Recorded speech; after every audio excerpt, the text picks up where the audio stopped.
काय कसं काय बरं आहे ना। तो guys, I am Indian YouTuber Jyotsna Jaiswal और आप जानते हो मैं हूँ ब्यूटिशियन।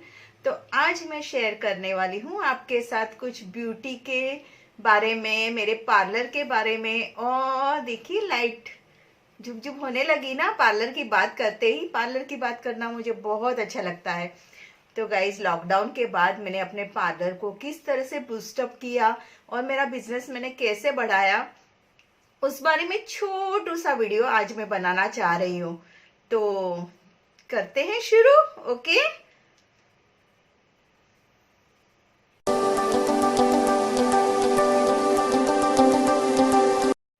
तो गाइस, 7 महीने के लॉकडाउन के बाद मैंने जब पार्लर शुरू किया था तो मुझे बहुत टेंशन आ रहा था कि मैं कैसे पार्लर पे जाऊंगी और कैसे मैं सब मैनेज करूंगी, क्योंकि धागा मुंह में डालना और वही धागा वापस से हाथ लगाना, तो ये मुझे ना उस टाइम पे बहुत रिस्की लग रहा था। अभी तो थोड़ा सा टाइम हील हो गया है, टाइम चला गया है, तो कुछ इतना ये नहीं लगता है।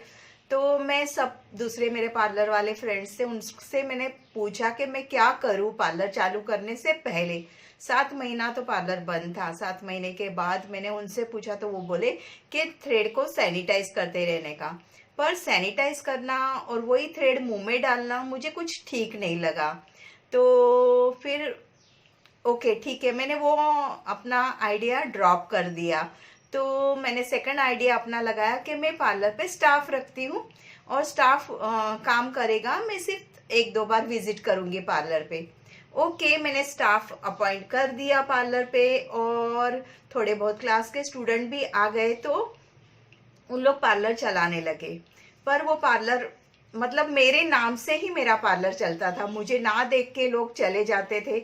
मेरी स्कूटी पार्लर के बाहर खड़ी रहती है ना, तो स्कूटी देख के लोग लंबे से ही देखते कि हाँ मैं हूं, तो आ जाते हैं। तो वो 2 महीना मुझे एकदम नील लाइट का बिल भी नहीं निकला था। तो फिर मैंने सोचा मेरे गए बगैर तो मेरा पार्लर चलने वाला नहीं है। तो मैंने अतिथि को बोला, दिवाली आ रही थी तो मैंने अतिथि को बोला कि अतिथि चलो मैं पार्लर चालू करूँ क्या। पर अतिथि ने बिल्कुल साफ मना कर दिया। पर मैंने बोला देखो बेटा, मुझे जाने दो और मुझे करने दो, क्योंकि सारे सब पार्लर ओपन हो गए हैं। 3-4 महीना हो गया सारे पार्लर ओपन हो गए हैं। मैंने तो 7 महीना निकाल दिया। 3 महीना तो हम लोग को कंपलसरी बंद रखने को बोला था पार्लर, और उसके बाद और 4 महीना मैं नहीं गई। तो मैंने बोला अब दिवाली की सीजन तो मुझे कर लेने दो। तो ठीक है, जैसे तैसे अतिथि को मनाया और पार्लर शुरू किया। पार्लर पे जाने लगी। कुछ दिन तो थोड़ा सा मुझे ये लगा कि हाँ भाई क्लाइंट नहीं है। हाँ, पर मैं जाती थी तो कुछ तो लेके आ जाती थी पार्लर पे से। अब मैं पार्लर पे जाने लगी तो अब मैं क्या करूँ, तो मैंने आइडिया लगाई कि थ्रेड को क्या करूंगी मैं।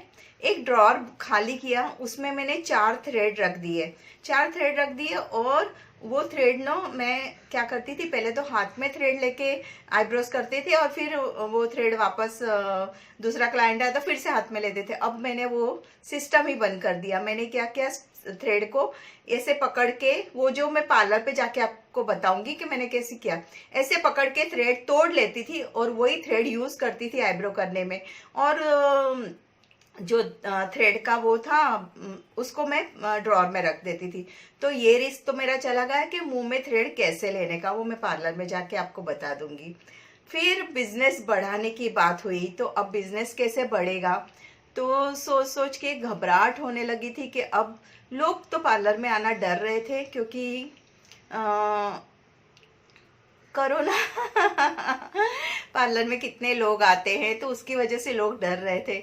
पर फिर मैंने उनको हिम्मत देना स्टार्ट किया, उनको समझाना स्टार्ट किया कि मेरा पूरा चेयर वगैरह पूरा सैनिटाइज रहता है। और उनके पास भी कोई चारा नहीं था, क्योंकि आईब्रोज वगैरह लेडीज लोगों को पार्लर में जाए बगैर कोई छुटकारा ही नहीं था। तो फिर मैं उनको उनके सामने ही पूरा सैनिटाइज करके उनको पूरा सेफ्टी मेजर्स से करती थी। और उनको मतलब इतने साल से 20 साल से मैं पार्लर चला रही हूँ, तो उनको मुझ पर ट्रस्ट भी था। तो इस तरह से धीरे धीरे मैंने अपना बिजनेस को बूस्ट करने की कोशिश की। और जो निगेटिविटी थी, जो निगेटिव पीपल्स थे मेरे पार्लर में, उनको मैंने निकाल दिया, हटा दिया वहाँ से। मुझे बिल्कुल भी निगेटिविटी नहीं चाहिए थी, तो मैंने क्या किया, सारा कंट्रोल अपने हाथ में ले लिया और फिर पार्लर चालू कर दिया। और सारे क्लाइंट से प्यार से बात करना, उनसे सारा ये करना वो स्टार्ट कर दिया। तो इस तरह से मैंने अपने पार्लर को स्टार्ट किया और बिजनेस को बढ़ाने में मेरी हेल्प हुई पार्लर की। मैंने पार्लर को कलर करने का सोचा था बहुत दिनों से, पर वो मैंने प्लान अपना ड्रॉप कर दिया। अभी मैं कोई भी खर्चा नहीं करने वाली हूँ। अभी मुझे पार्लर का बिजनेस पहले बढ़ाना है, उसके बाद ही मुझे कोई भी इसमें इन्वेस्टमेंट करनी है। और गाइस क्या होता है, आसपास भी दूसरे पार्लर है, वो लोग हाइड एंड सीक खेलते रहते हैं, बाहर की लाइट बंद करते हैं रात को और सबको चकमा देते हैं कि हम जा रहे। और आसपास वाले दूसरे भी ऐसा सोचते हैं कि चलो भाई ये पार्लर बंद हो रहा है तो हम भी अपना पार्लर बंद करें। लेकिन मेरा तो खुद का पार्लर है, तो मुझे ये सब बात का कोई टेंशन नहीं, मैं अपने टाइम से निकल ही जाती हूँ। और एक बात, हमें ना अपना पार्लर जल्दी चालू करना चाहिए मॉर्निंग में, पर मैं वो कर नहीं पा रही हूँ। उसके ऊपर मुझे अभी वर्कआउट करना है कि मैं पार्लर जल्दी से कैसे स्टार्ट करूँ। कैसे एक छोटा सा ही वीडियो बनाने वाली हूँ मैं, ज़्यादा नहीं, कि मैंने पार्लर चालू करते वक्त मैंने क्या क्या किया। तो ये सब बातें थी थोड़ी बहुत। अब मैं आगे की बातें ना आपसे पार्लर पे जाके शेयर करूँगी। आज मेरा ऑर्डर है तो उसके बारे में भी मैं आपको बताऊँगी। तो चलिए चलते हैं पार्लर में, आपको लेके चलती हूँ मेरे पार्लर में।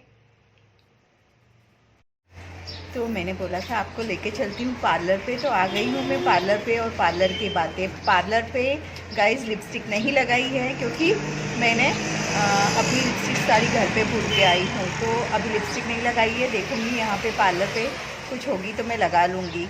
ओके, तो मेरा सारा सामान अपना अलग रहता है और मैं आ गई हूँ पार्लर पे। तो आगे की बात अब शुरू करते हैं। ऑर्डर का बैग मैंने रेडी कर दिया है पूरी तरह से, और जो जो नया नया सामान लाई थी वो सारा भी मैंने सब लेके जाने के लिए रेडी करके रखा है। तो पार्लर को बूस्ट करने के लिए, अपना बिजनेस बूस्ट करने के लिए मैंने किया था सारा 7 महीने के बाद सारा मटेरियल को चेंज, पूरा आके मैंने पार्लर को अच्छे से कर लिया था एकदम। और सारा जो फेशियल का किट वगैरह वो सब था, सब कुछ चेंज कर दिया था अच्छे से, ताकि क्लाइंट को पूरी तरह से सेटिस्फेक्शन हो हर चीज़ में। और एक के साथ एक फ्री कुछ मैं दे रही थी। जैसे फेशियल किया तो हेड मसाज फ्री है, उसके साथ इस तरह से मैं सारा अपना अरेंजमेंट कर रही थी। मेड आ गई है तो मैं थोड़ी देर के बाद आपसे बात करती हूँ। हेयर वॉश कर लिए पर हेयर कलर नहीं लगाया, पर वॉश तो करना था। आज हेयर कलर लगाना भूल गई पर वॉश करना था, इसलिए वॉश कर डाले। बाद में देखूंगी हेयर कलर कब लगाती हूँ। तो मैं आपको दिखा रही हूँ मैं थ्रेड किस तरह से यूज़ करती हूँ। इस तरह से मैंने 3 थ्रेड निकाल लिए हैं। जो मेरा एक थ्रेड एक दिन वो यूज़ करती हूँ, दूसरा थ्रेड दूसरे दिन, तीसरा थ्रेड तीसरे दिन। और थ्रेड को मैं कैसे पकड़ती हूँ आपको दिखा देती हूँ। इस तरह से बीच में हाथ ना लगाते हुए इस तरह से पकड़ती हूँ और इसको तोड़ लेती हूँ, और फिर वापस से थ्रेड मेरा ये अंदर चला जाता है और तोड़ा हुआ थ्रेड ही मेरे हाथ में रहता है। ड्रॉअर मेरा बंद हो जाता है, क्लाइंट रहते हैं तब तक, और फिर मैं आईब्रोज कर लेती हूँ उतने थ्रेड से ही। तो गाइस ये आइडिया ना मैंने अपने आप इन्वेंट की है, ताकि थ्रेड मेरे मुंह में जाए ना तो अच्छा नहीं मतलब डर लगता है कोरोना का, तो थ्रेड मेरे मुंह में नहीं जाना चाहिए, मेरे हाथ वो थ्रेड के बीच में नहीं लगने चाहिए। तो ये आइडिया मैंने इन्वेंट किया है, और उसके बाद मुझे डर नहीं लगा कि मेरे मुंह में धागा जाता है तो रिस्की है। और ये सारा सब सामान है जो ऑर्डर पे लेके जाना है। चलिए आपको बता देती हूँ मैंने क्या क्या लिया है। तो ये स्विच है बाल लगाने के लिए जो मैंने नई ली है, और ये है ब्रॉच। तो आज मैं पूरा स्टाइल उसका चेंज करने वाली हूँ। गाइस ब्रॉच आपको कैसे लगा, उसका सेट है हीरे वाला, तो इसलिए मैंने, और साड़ी में भी हीरे हैं तो इसलिए मैंने ये वाला ब्रॉच लिया है। और ये स्विच है कर्ल्स वाली जो मैं लगाऊंगी, हाइलाइट्स वाली, दिखने में बहुत सुंदर लग रही है।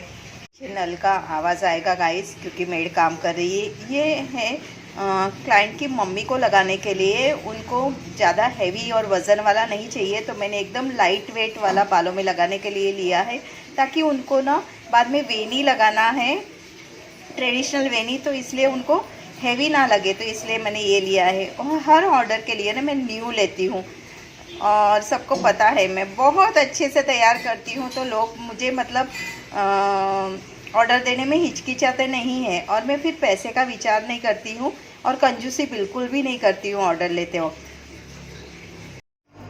डेली पार्लर पे पहुँच के मेरा एक काम रोज़ का रहता था कि मैं फेसबुक पे चेक इन डाल देती थी कि मैं पार्लर में चेक इन हो गई हूँ, और व्हाट्सअप स्टेटस भी डाल देती थी कि मैं पार्लर पे आ गई हूँ। तो ये मेरे बिज़नेस बढ़ाने के लिए मुझे ये बहुत हेल्प मिला इस बात का कि लोग तुरंत मुझे देख लेते थे कि हाँ भाई मैं आ गई हूँ पार्लर पे, और इस तरह से मेरे सारे जो यहाँ के क्लाइंट है वो सब आते थे। तो ये एक बहुत बड़ी बात हो गई कि मुझे इंटरनेट का साथ मिल गया, और व्हाट्सअप और फेसबुक की वजह से थोड़ा सा मतलब मेरे क्लाइंट मुझे देख लेते थे कि मैं अवेलेबल हूँ कि नहीं। तो यही सब कुछ बातें हैं गाइस जो मैंने यूज़ की, और बहुत बहुत साल का मैंने अपना बिज़नेस, 20 साल से मैंने अपना बिज़नेस बढ़ाया था, और कैसे कैसे कुछ कुछ खा पी के मैंने पूरे दिन निकाले हैं मैं ही जानती हूँ। और वो बिज़नेस अगर मेरा डाउन हो जाए तो मुझे कैसे चलेगा। देखिए मैं अभी भी भेल खा रही हूँ क्योंकि रात को भी मैंने भेल खाई थी, तो इसलिए। और ये मेरा ऑल टाइम फेवरेट खाना है। अब जाना है तो ज़्यादा हैवी कुछ खाना नहीं था, और मॉर्निंग में टाइम नहीं मिला कुछ बनाने को, तो भेल लेके आई हूँ, अब ये खा लूँगी। तो मैंने आपके साथ सारी कुछ बातें शेयर कर दी जो जो मैंने किया। आप लोग भी अपना पार्लर बूस्ट करने के लिए इस तरह से मेथड अप्लाई कर सकते हो। और आप लोग ने क्या क्या किया लॉकडाउन के बाद पार्लर को अच्छे से रन करने के लिए, वो मेरे साथ शेयर कर ज़रूर से करना। और मुझे इंस्टाग्राम पे फॉलो नहीं करते हो तो इंस्टाग्राम पे फॉलो कीजिए, फेसबुक पे मुझे फ्रेंड रिक्वेस्ट भेजोगे तो भी मैं एक्सेप्ट करूँगी। तो गाइस इंस्टाग्राम पे भी मेरा हैंडल है Indian YouTuber Jyotsna Jaiswal. Okay, तो आओ पहले खा लेते हैं।